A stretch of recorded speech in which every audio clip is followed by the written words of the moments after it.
আমি রোজা রাখবো। আরে আমার বীর ছেলে, আল্লাহ তোমার এই নিয়ত কবুল করুন। কিন্তু বলো তো, রোজা কেন রাখতে হয়? না আব্বু, শুধু জানি সারাদিন খাওয়া দাওয়া বন্ধ। কিন্তু কেন? ছোট ভাই, রোজা শুধু খাওয়া ছাড়া নয়, এটা আল্লাহর খুব প্রিয় ইবাদত।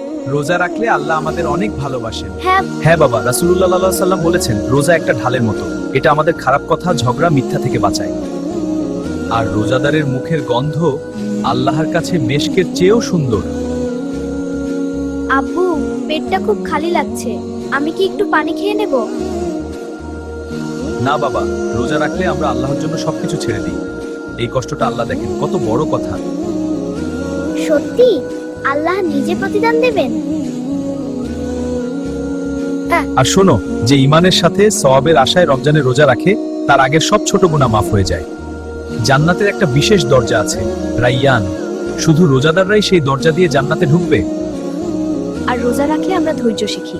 যখন অন্যরা খায় আমরা না খেয়ে থাকি, এটা আল্লাহকে খুব খুশি করে। জানো মোরছালিন, রাসূল সাহের সময় ছোট ছোট বাচ্চারাও রোজা রাখার চেষ্টা করত। তারা কষ্ট পেলে খেলনা দিয়ে ভুলিয়ে রাখা হতো। তুমি আজ পুরো রোজা রাখলে আল্লাহ তোমাকে অনেক ভালোবাসবেন। আমি আর কষ্ট পাব না, আমি রোজা রাখবো আল্লাহর জন্য। আমার ছোট ভাই তো সত্যি বড় হয়ে গেছে।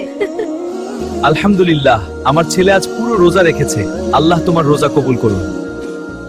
আব্বু, পেট খালি ছিল কিন্তু মনটা খুব খুশি। হ্যাঁ ভাইয়া, রোজা আমাদেরকে আল্লাহর কাছে আরো কাছে নিয়ে যায়। আল্লাহ আমাদের সবাইকে রমজানের ফজিলত দান করুন। আমিন।